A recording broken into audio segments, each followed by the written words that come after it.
जय हिंद मेरे दोस्तों। आशा करता हूँ आप सभी स्वस्थ होंगे।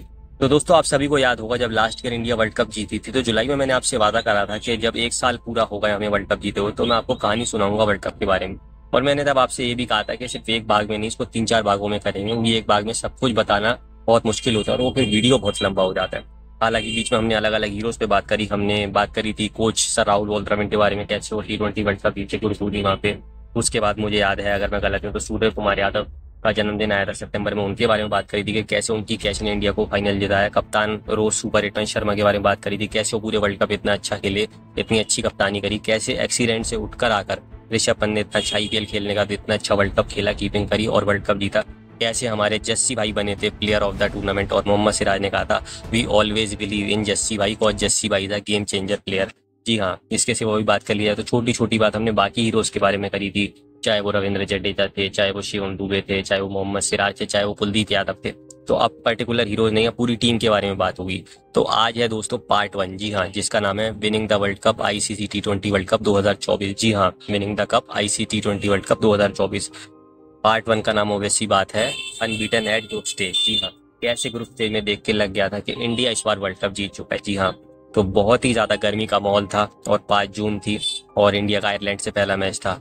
लोकसभा इलेक्शन के रिजल्ट्स आ गए थे और तय हो चुका था कि यहाँ बीजेपी की सरकार बनने वाली है। 2024 के सबसे बड़े सवाल थे कि लोकसभा इलेक्शन में कौन जीतेगा और T20 वर्ल्ड कप कौन जीतेगा। एक सवाल का जवाब मिल चुका था और एक सवाल का जवाब लगभग 23-24 दिन बाद मिलना था। और हर कोई चाह रहा था कि 17 साल का सूखा T20 वर्ल्ड कप में इंडिया खत्म करे, 13 साल का सूखा इंडिया किसी भी वर्ल्ड कप में खत्म करे, 11 साल का सूखा इंडिया किसी भी ICC इवेंट में खत्म करे।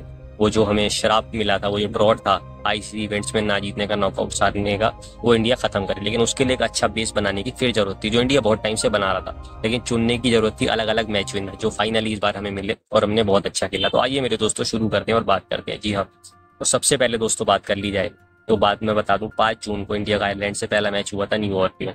अब यहाँ बड़ी बात क्या रही कि मात्र 96 रन पे इंडिया ने आयरलैंड को रोक लिया 20 ओवर के गेम में, क्योंकि ये लो स्कोरिंग ग्राउंड्स थे, यहाँ बहुत ज्यादा स्कोर नहीं बन रहे थे। और बॉलिंग की बात कर ली जाए तो बहुत अच्छी हमारी बॉलिंग रही थी। रविंद्र जडेजा को कोई विकेट नहीं मिला, लेकिन उन्होंने 7 रन ही मात्र दिए थे उस मैच में। एक ओवर में अक्षर पटेल ने मात्र एक ओवर में 3 रन दिए, उनको एक विकेट मिला था।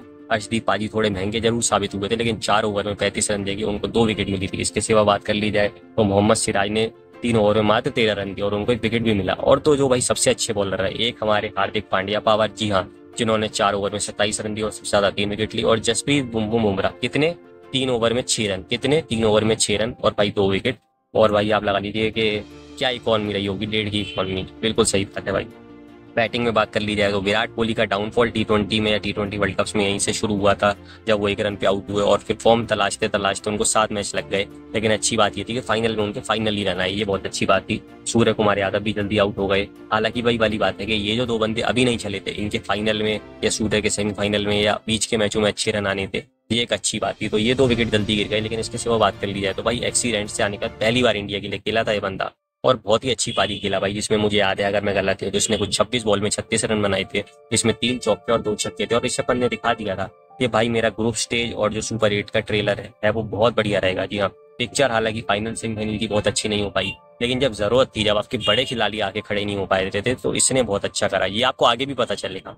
इसके बाद बात कर ली जाए तो जो सबसे अच्छी पारी इस मैच की थी, जो की हाईलाइट थे, जी हाँ, कैप्स रो super hitman Sharma, 37 ball 52 run, और उसमें बड़ी बात क्या रही, 4 चौके 3 छक्के।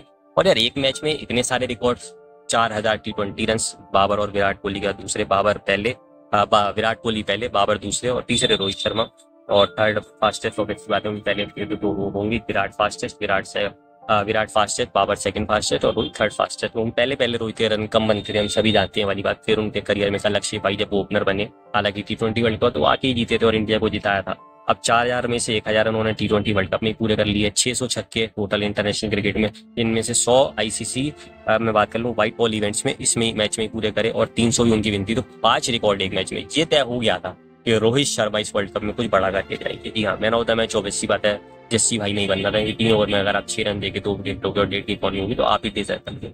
इसके बाद 3 दिन का आराम था और 9 जून को संडे को न्यूयॉर्क में होना था 8 बजे से बहुत बड़ा मैच, इंडिया बनाम पाकिस्तान। उसी दिन नरेंद्र मोदी जी ने शपथ ली थी और तीसरी बार वो भारत के प्रधानमंत्री बने थे। तो पहले लोगों को ये भी डाउट था कि यार अब क्या करेंगे, हम 8 बजे शपथ देखेंगे या मैच देखेंगे। लेकिन ईश्वर ने भी कहा कि पहले आप 8 से 9:30 शपथ देखो, क्योंकि 2 घंटे बारिश होगी और 10 बजे से मैच शुरू हुआ।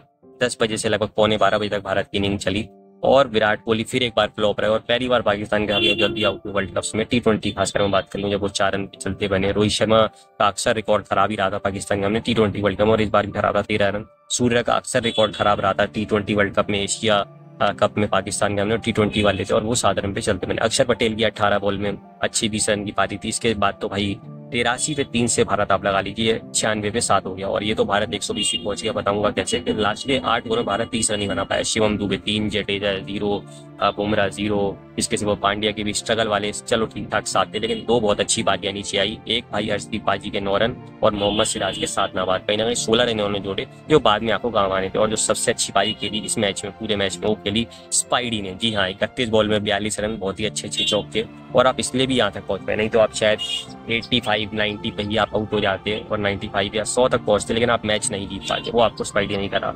बॉलिंग की बात कर ली जाए तो हारिस रऊफ का खौफ इस मैच में दिखा, 3 विकेट उनको मिले। बेकार को विकेट नहीं मिला लेकिन अच्छी बॉलिंग उनकी रही। अफरीदी को 1 विकेट मिला, 1 विकेट रन आउट था। आमिर को 2 विकेट मिले, नसीम शाह को 3 विकेट मिली, शादाब खान को विकेट नहीं मिला, लेकिन अच्छी बॉलिंग थी। तो सारे पाकिस्तानी बॉलर अच्छे रहे। अब इसके बाद भाई लगभग 4.2 ओवर में 26 की ओपनिंग भी हो जाए और 94 बॉलों में 94 रन चाहिए, तो ऑब्वियस सी बात है पाकिस्तान फेवरेट था। लेकिन तब भी बाबर का कट लगवाया बुमराह ने और बहुत ही अच्छी सूर्य की कैच थी। इसके बाद थोड़ा थोड़ा भारत ने उनको झगड़ने की कोशिश करी, बीच में उस्मान खान टिक सकते थे तो अक्षर पटेल ने उन्हें आउट कर दिया। फिर यार जब 48 बॉल में 47 हो, फकर खेल रहे हो, साथ में रिजवान हो, नीचे आपको पता है इफ्तिकार बचे हो, शादाब हो, इमाद वसीम हो, थोड़े बहुत नसीम और हारिस रऊफ और शाहीन अफरीदी बैटिंग कर लेते हैं, जब इतने बल्लेबाज हो तो पाकिस्तान फेवरेट था। लेकिन पांड्या की बॉल पे एकदम वो बहुत अच्छी कैच उठी और बहुत ही अच्छी कैच वो जैसी ऋषभ पंत ने पकड़ी तो कहना होगा वो कहने का मैच बदल गया, क्योंकि वहां से ना तय हो गया था कि अब ये मैच फंसेगा। और आप लगा लीजिए यकीन यार, इसके बाद भी 36 बॉल में 40 रन चाहिए थे, मैं अगर गलत नहीं हूँ। हालांकि स्ट्रगल कर रहे थे रिजवान, 44 बॉल में 31 रन थे, लेकिन भाई उसके बाद क्या मैच बदला। मैं अगर बात करूँ बोल्ड बुमराह ने जो करा, ओडीआई वर्ल्ड कप में भी करा था 2023, लेकिन ये उससे भी बढ़िया था, क्योंकि भाई अब सेट हो सकते थे, अब मैच जिता सकते थे। फिर भाई ऐसा मैच बांधा कि धीरे धीरे जो मतलब पहले एक टाइम पे 48 बॉल में 47 थे, फिर 36 पे 40 थे, लास्ट ओवर में होते होते वो 18 रह गए और फिर 3 बॉल में 16 रन रह गए। जरूर 2 चौके आए, लेकिन लास्ट बॉल पे 8 रन जब चाहिए थे तो हरदीप पाजी ने मात्र 1 रन दिया। अब भाई बॉलिंग कितनी खास रही ये देखने वाली बात है कि जडेजा ने कोई विकेट नहीं दिया, लेकिन 2 ओवर में 10 रन ही दिए। सिराज ने कोई विकेट नहीं दिया, 4 ओवर में 19 रन ही दिए। अक्षर पटेल ने 2 ओवर में 11 रन ही दिए, बीच में उस्मान खान की इंपॉर्टेंट विकेट लिया। हरदीप पाजी 4 ओवर में 31 रन जरूर दिए, लेकिन वो आखिरी ओवर में इमाद वसीम की विकेट ली, क्योंकि 23 बॉल में 15 रन पर ही खेल रहे थे, लेकिन अब आखिरी ओवर में मैच जिता सकते थे, यू नेवर नो। इसके सिवा जो तो सबसे अच्छे बॉलर रहे जो इस पूरे ग्रुप स्टेज में थे या पूरे वर्ल्ड कप में भी थे, जिन्होंने आपको फाइनल भी जिताया। हार्दिक पांड्या साहब 4 ओवर 24 रन 2 विकेट, इसमें फकर की विकेट थी, शादाब खान जो कि खतरनाक हो सकते थे, ठीक है अभी 5-6 बॉलों में 4 रन ही थे, वो एक अलग बात है। और जो सबसे अच्छे बॉलर रहे भाई 3 ओवर में 14 रन, यानी लगभग आप बात कर ली जाए तो भाई इकॉनमी तो भाई मतलब शर्मा जाए देख के कि भाई बुमराह भाई ऐसी भी इकॉनमी होती है क्या। भाई बिल्कुल सही बात है, इतनी अच्छी इकॉनमी के 3 रन प्रति ओवर आप 3.5 रन प्रति ओवर दो, तो इससे अच्छी बॉलिंग भाई कहाँ देखने को मिलेगी। ये सिर्फ एक ही बंदा कर सकता है, इसलिए सिराज ने कहा था I always believe in Jassi भाई को, जस्सी भाई द गेम चेंजर प्लेयर, क्योंकि उन्होंने आउट करा बाबर आजम को मेन मौके पे आउट करा, मोहम्मद रिजवान को मेन मौके पे आउट करा, इफ्तिकार चाचा को। कभी चाचा फिर भाई वापस नहीं आ पाए और शायद वापस आ भी नहीं पाएंगे, और लगातार दूसरा मैन ऑफ द मैच अपना जीता और 3 ओवर में 14 रन देके 3 विकेट लेना बहुत बड़ी बात थी भाई। और यही वाली बड़ी बात है कि इससे पहले जो लोएस्ट टोटल था वो 120 ही श्रीलंका ने न्यूजीलैंड के सामने डिफेंड करा था, तो ये joint second lowest total Bharat ने डिफेंड करा, जिससे इंस्पायर होकर साउथ अफ्रीका ने 116 डिफेंड करा। मैं बात करूँ बांग्लादेश के सामने जहाँ उनको 3-4 रन की जीत मिली थी, अगर मैं गलत थी 1 रन की जीत मिली थी। नेपाल के सामने आप सोचिए 116 और 114 2 साउथ अफ्रीका ने डिफेंड करे, तो कितना किस्मत साउथ अफ्रीका का साथ इस वर्ल्ड कप में दे रही थी। 2 उनको सेटबैक पहले ही मिल जाते तो अब मैं बात करूँ इतने बड़े अपसेट हो जाते और पहले ही फर हो जाते। बांग्लादेश ने 105 नेपाल के हमने डिफेंड करा, लेकिन ये सब बाद में हुआ है। जो पहले डिफेंड करा एक बड़ा मैच जो होता है, जो 2 बड़ी टीमों का होता है, वो किसने करा, वो भारत ने करा। और मदर ऑफ ऑल राइवलरी ने एक बार फिर पंच मारा भारत ने। अब भारत क्वालिफाई कर चुका था अगले राउंड के लिए, लेकिन यूएसए से जीतना भी जरूरी था, क्योंकि यूएसए ने बहुत तगड़ी टक्कर दी थी। आप सभी को याद होगा भाई, पाकिस्तान को तो उन्होंने सुपर ओवर में हराया ही भाई, लेकिन बड़ी बात क्या थी कि देखो उन्होंने आगे चल के भी अगले राउंड में भी, जबकि बहुत मैच नहीं जीता, लेकिन साउथ अफ्रीका को टक्कर देना, आयरलैंड को हराना, तो पता चल रहा था भाई यूएसए वर्ल्ड कप हो रहा है तो यूएसए अच्छा खेलेगा। और 110 रन यूएसए ने बनाए थे। अब डर ये था कि भाई हम एक्सपोज ना हो जाए। बॉलिंग की बात कर ली जाए तो भाई सिराज को कोई विकेट नहीं मिला, 4 ओवर में 25 रन दिए, इसलिए कहीं ना कहीं ठीक है सिराज की बॉलिंग अच्छी रही, लेकिन ये तय हो गया था सिराज को शायद सुपर 8 में मौका नहीं मिलेगा। दुबे ने भी 1 ओवर में 11 रन दे दिए, तो तय हो गया था कि शायद दुबे को भी आपको शायद देखने को नहीं मिलेंगे Dube as a bowler super 8 में या नॉकआउट्स में। अक्षर पटेल 3 ओवर 25 रन और फिर वही उनकी 1 विकेट, कितनी अच्छी बॉलिंग रही। पांड्या साहब की भाई बात कर ली जाए तो यार वही 2-3 विकेट वो हमेशा आके निकालते थे, और कभी 27 रन दिए, कभी 24 दिए, और इस मैच में तो भाई 14 रन दिए। क्या बॉलिंग कराई भाई, मजा आ गया। बुमराह को विकेट ना मिले, ऐसा भी हो सकता है, ऐसा हुआ था पहली बार। और यही बुमराह की ग्रेटनेस दिखाता है कि 4 ओवर में 25 रन दिए, तो लग रहा है बुमराह ज्यादा रन खा गया, विकेट नहीं दिए। जसप्रीत बुमराह था बॉलर की ग्रेटनेस की। और सबसे अच्छे रहे भाई हरभजन, आरपी सिंह, और मैं बात कर लूँ अश्विन का, अगर आप रिकॉर्ड तोड़ दो तो आप ग्रेट, और सिंह इज किंग भाई वाकई में ग्रेट है। अर्शदीप पाजी 4 ओवर में 9 रन और 4 विकेट, और इन्हीं की बदौलत 110 रन तक पे यूएसए रुके। और उस टाइम पे नीतीश कुमार की कुछ तो बात थी जिनकी वजह से शायद मोदी जी की गवर्नमेंट बनी, और यहाँ पे नीतीश कुमार की वजह यूएसए बच गया, क्योंकि इंडिया के एक नीतीश कुमार थे। कोरी एंडरसन भी खेले जो न्यूजीलैंड के लिए पहले खेलते थे। अब बल्लेबाजी में विराट कोहली को शून्य मिला भाई, तो पहली बार था जब Virat Kohli T20 world cup से मैं बात कर लूँ तो शून्य का होते थे, क्योंकि इससे पहले कभी भी नहीं हुआ था। तो विराट कोहली ने अपना सबसे tough time T20 world cup में देख लिया था। रोहित शर्मा भी 3 पे आउट हो गए। पंत की यहाँ पे भी अच्छी पारी थी, 20 बॉल में 18 रन की, 1 चौका 1 छक्का। दुबे की भी अच्छी पारी आई, 35 बॉल में जरूर 31 रन बनाए, लेकिन 1 चौका 1 छक्का लगाया क्रूशियल टाइम पे, और भारत को मैच जिताया। जब मैच फंस सकता था तो 5 रन भारत को पेनल्टी के मिल गए, और 8-9 बॉले रहते हो मैं बात कर लूँ, जैसे वहां भारत 46 बॉले रहते और 8 विकेट से मैच जीता। पाकिस्तान के सामने 7 रन से जीता, 6 रन से जीता। तो वही वाली बात थी कि भाई देखो हर मैच में भारत जीता होगा सिवाय आयरलैंड के, लेकिन वही वाली बात कि अच्छे से जीत गया। 9 बॉलें अभी बची हुई थी और 7 दिखती थी, और ये क्यों हो पाया?